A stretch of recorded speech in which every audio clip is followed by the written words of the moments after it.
Raquel Garrido, juste, on va revenir sur la semaine dernière parce que je sais que ça vous tient à cœur. La semaine dernière, on va revoir cette petite phrase. Non, on l'a revue. Non, mais est-ce que vous voulez la revoir ou pas? C'est bon, Raquel, vous voulez nous expliquer maintenant? Expliquer. On l'a vu. Oui, non, mais parce que c'est vrai que voilà. Entrons dans le vif du sujet. Alors, on va revenir sur ce qui s'est passé la semaine dernière. Laurence Saillé, on parlait de Jean-Michel Blanquer. Laurence Saillé, vous avez posé une question. Oui, je demandais à Yacine Bellatar, puisque je pense qu'il mène un combat contre le voile, excusez-moi. Bon, allez, c'est bon, on va pas... Non, mais je resitue le contexte, sinon on ne comprend pas ma question. On va pas revenir toutes les semaines. Je lui disais, si Blanquer avait dit... Non, mais je resitue le contexte, sinon personne ne va comprendre. Si Blanquer avait dit pas de kippa en sortie scolaire, est-ce que vous auriez démissionné du poste qui vous a été donné par le président de la République? Voilà ce que j'ai dit. J'ai posé la question à Yacine Bellatar. Exactement. Et là... Raquel Garrido a dit... Là, c'est important parce que, par exemple, moi, j'ai lu des articles qui disaient que j'avais imaginé le cas d'un papa portant la kippa alors que... Non, mais c'est elle qui avait... Et là, vous avez rebondi. Moi, je n'ai pas parlé des Juifs. Non, mais juste... Je n'ai pas parlé de kippa. Chut, Raquel. Même pas parlé de laissez-nous replacer le contexte pour les gens qui nous rejoignent. S'il vous plaît. Et là, vous avez dit, Raquel, vous avez dit, s'il avait dit ça, il serait plus au gouvernement. Ça veut dire qu'il se serait fait virer. Bernard Laporte a réagi.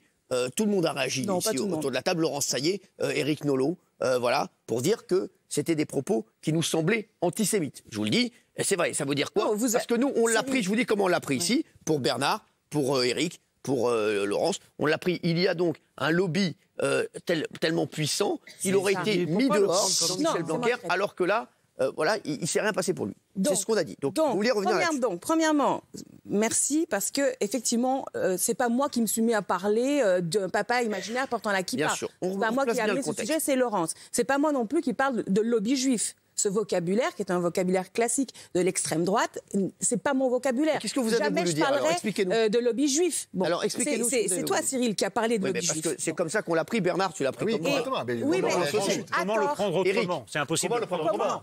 La phrase de Raquel, c'est « Les Juifs bénéficient de protections dont ne bénéficient pas les autres religions ». Je ne vois pas comment on peut analyser la phrase autrement. Alors, dites-nous, Raquel, expliquez-nous. Eh bien, moi, je trouve que c'est quand même assez limpide.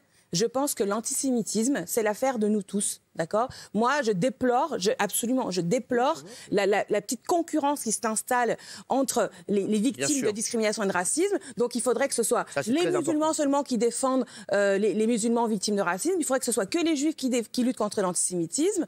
D'ailleurs, ta question, Laurence. Au fond, c'est ça que tu soulignais, tu sous-entendais que Yacine Bellatar, il en avait finalement rien à foutre des Juifs et qu'en fait il défendait que les musulmans. On est en pleine concurrence des victimes. Moi, je pense que l'antisémitisme, c'est l'affaire de tous. Tu réponds pas. Raquel, tu réponds. Je voulais dire cette phrase. Dans ces cas-là, il aurait été démis de ses fonctions. Ça veut dire un Juif a le droit de dire des choses. Non, mais qu'est-ce que vous avez voulu dire? Je ne comprends rien, Raquel. Rien de plus que ce que j'ai dit. Je pense que Laurence... Alors, c'est clair. Non, attendez. Laissez-moi terminer. Je pense que nous tous, ici autour de la table, nous aurions demandé la démission de Blanquer si Blanquer avait dit que c'était pas souhaitable qu'un papa portant la kippa aille sur une sortie scolaire. Et nous l'aurions réclamé tous à corps et à cri, et nous l'aurions sans doute, peut-être, obtenu. Tu sais très bien que la loi, c'est tous les signes religieux. Donc là, tu t'enfonces parce que tu sais très bien... La loi, les propositions de loi qui ont été faites sur ce sujet, c'est tous les signes. C'est toi qui as inventé le personnage imaginaire du papa portant la kippa. L'antisémite. Non, c'est toi qui as joué sur la concurrence des victimes. Moi, je dis cette phrase, pardon, nous a tous mis le doute, c'est pas moi. Excusez-moi, moi je veux juste vous dire quelque chose. Je veux juste dire quelque chose sur Raquel. On aurait tous demandé. Pourquoi? Parce que l'antisémitisme nous concerne tous. C'est pire là. Parce que c'est très grave, d'accord? Moi, j'ai été à la manifestation. Allez-y, Raquel, parce que c'est vous qui êtes intéressée. D'ailleurs, Cyril, moi, ce qui m'a le plus choqué dans cette façon de jeter cet anathème contre moi, ce mot antisémitisme, c'est que pour moi, l'antisémitisme, c'est pas une opinion dont on organise tranquillement la contradiction. Si tu penses que je suis antisémite, il faut me virer sur le champ. Sûr, bah oui. Sur le champ. C'est pas acceptable qu'il y ait des antisémites autour de la table de balance ton poste. Ça n'est pas acceptable. Donc on ne peut pas sortir ces termes. C'est un petit peu.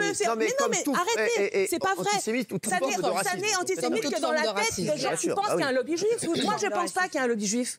Moi, je ne pense pas qu'il y ait de lobby juif. C'est bien que vous le précisiez, alors. Donc, le mot lobby juif, il n'a pas été prononcé par moi. C'est quelque chose qui a des années-lumière de ma pensée. Mais votre phrase était curieuse. Non, elle n'est pas curieuse.